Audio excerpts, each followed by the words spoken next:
Bonjour à tous et à toutes. Aujourd'hui, nous allons nous intéresser au groupe d'intérêt Dr. Wondertainment. Il s'agit d'un des nombreux groupes d'intérêt que l'on peut retrouver répertoriés dans la base de données de la Fondation. Si vous avez déjà entendu parler de Dr. Wondertainment, vous imaginez sûrement un personnage qui rappelle un peu Willy Wonka, avec un accoutrement fantaisiste et qui fabrique des jouets dans un atelier comme le Père Noël, ou quelque chose qui s'en rapproche comme ça.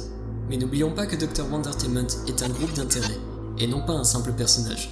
Je vous propose donc de nous pencher sur ce que le wiki peut nous apprendre sur Dr. Wondertainment, soit les informations qui sont sûres. Le Dr. Wondertainment, qu'il s'agisse d'un individu ou de toute une organisation, est capable de produire des entités et des artefacts anormaux ressemblant thématiquement à des jouets pour enfants. Donc ce qui est sûr, c'est que la Fondation ignore si le Dr. Wondertainment est une personne ou un groupe. Elle ignore donc également l'ampleur et la puissance de cette organisation, si tant est qu'il s'agisse d'une organisation. Quoique les objets SCP retrouvés lui appartenant peuvent être de vagues indicateurs. Donc, bien que l'image actuelle que vous avez de Dr. Wondertainment est possiblement la bonne, il se pourrait tout aussi bien qu'il s'agisse en fait d'une ou d'un scientifique, justifiant le docteur, d'une personne lambda ou même d'une entreprise. Vous l'aurez également compris, Dr. Wondertainment fabrique des objets anormaux, principalement des jouets, mais aussi des sucreries, des jeux vidéo et des êtres vivants, animaux et humains anormaux. Le point commun de tous ces éléments est qu'ils sont destinés aux enfants et aux jeunes adolescents. Comme on peut le lire, la nature de ces objets varie, bien qu'ils soient clairement conçus pour être utilisés par des enfants. Pourtant, certains objets créés se sont avérés dangereux, voire mortels pour l'utilisateur. Des enfants donc. Du coup, on peut se questionner sur la raison pour laquelle quelqu'un voudrait faire du mal à nos chères petites têtes blondes. En réalité, rien n'indique que Dr. Wondertainment cherche à faire du mal à qui que ce soit. En effet, beaucoup d'objets qu'il crée semblent se révéler dangereux que lorsqu'ils sont mal utilisés ou obsolètes. Et Dr. Wondertainment se décharge d'ailleurs de toute responsabilité dans ces cas-là, comme le ferait une réelle entreprise.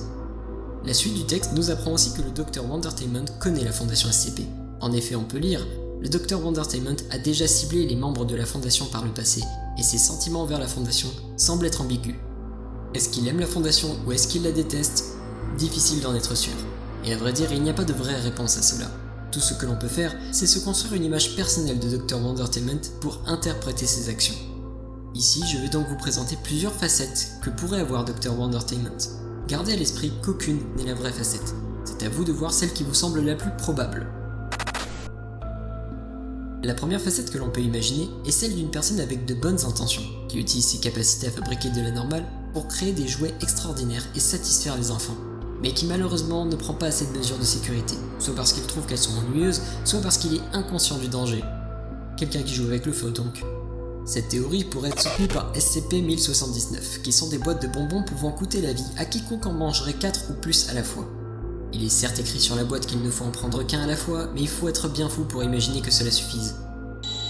Une deuxième facette très similaire est celle de l'individu voulant faire des jouets, mais doté d'une certaine maladresse dans la conception. Il créerait alors des jouets défectueux, qui en deviennent donc dangereux. La différence avec la première facette est qu'ici, les effets pouvant s'avérer dangereux n'auraient pas volontairement été implémentés, puisqu'il ne s'agit pas du fonctionnement normal de l'objet. SCP-591, par exemple, l'illustre bien. Cette contrefaçon de la NES est supposée créer un environnement de jeu autour du joueur. Mais il est clair que s'il est dangereux d'utiliser l'objet, c'est car ce dernier est ancien et buggé. Ce n'est donc pas le fonctionnement normal de l'objet qui pose problème. Une troisième facette, qui contraste avec les deux précédentes, serait que le Dr. Wondertainment détesterait les enfants et voudrait tout simplement les faire souffrir. Pour cette hypothèse, SCP-920 me semble être assez approprié, un homme faisant partie de la série des petits monsieur du Dr. Wondertainment. Celui-ci se perd constamment et quiconque essaierait de l'emmener quelque part ou de le guider se perdra avec lui. Il n'est clairement pas amusant, ce n'est pas un jouet et il n'apporte que des problèmes. Et si c'est le Dr. Wondertainment qui l'a créé, alors c'est qu'il est bien pour des enfants. À croire qu'il cherchera à en faire disparaître quelques-uns. Il est aussi possible de voir le Dr. Wondertainment comme une grande entreprise qui ne cherche que le profit et qui se moque donc totalement de la sécurité des enfants. Une sorte de caricature du capitalisme. SCP-111 par exemple, dit les dragons escargots, consiste en des petites créatures toutes mignonnes et de toutes les couleurs, comme si elles étaient à collectionner. Comprenez, achetez-les toutes. Le souci c'est qu'elles peuvent souffler un petit jet de flamme. Donc c'est aussi prudent d'offrir ça à un enfant que de lui offrir un briquet. Dr. Wondertainment peut avoir l'une de ces facettes, une combinaison de plusieurs d'entre elles, ou encore une autre qui n'a absolument rien à voir. N'hésitez pas à proposer vos théories dans les commentaires, ça peut aider la Fondation. Bonne journée à vous.